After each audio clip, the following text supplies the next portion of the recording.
Trainer Bob Baffert worked 3 Grade 1 winners from his barn this morning at Santa Anita in preparation for the November 4-5 Breeders' Cup World Championships at the Arcadia, California racetrack.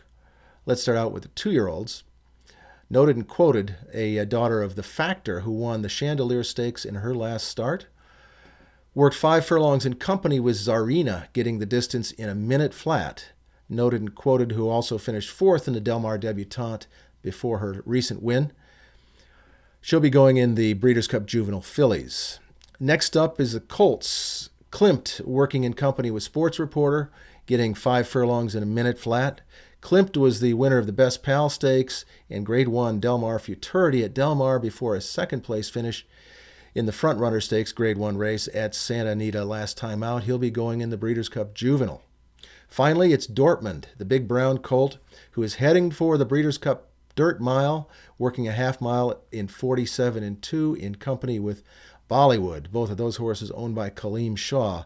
Dortmund is 0 for 3 this year. A close second to California Chrome and the San Diego Handicap is one of his defeats. But he began his career with 6 consecutive victories. He's got a lot of talent. One of the horses that Dortmund is likely to see in the starting gate in the Dirt Mile is Run Happy. The Super Saver colt won last year's Breeders' Cup Sprint for Jim McIngvale.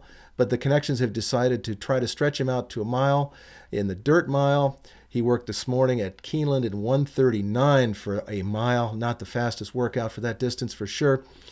He'll be heading out to California this weekend. If all goes well in the Dirt Mile, he'll then contest the first running of the $12 million Pegasus World Cup at Gulfstream Park in late January.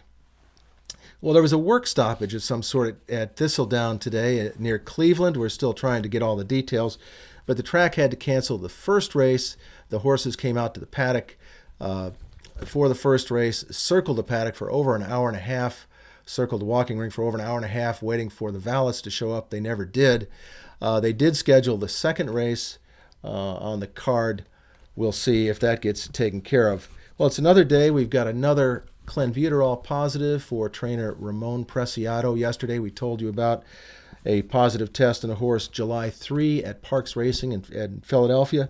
Today we can tell you that on August 25th, a horse named K. Facile won a race at Penn National and also tested positive for clenbuterol.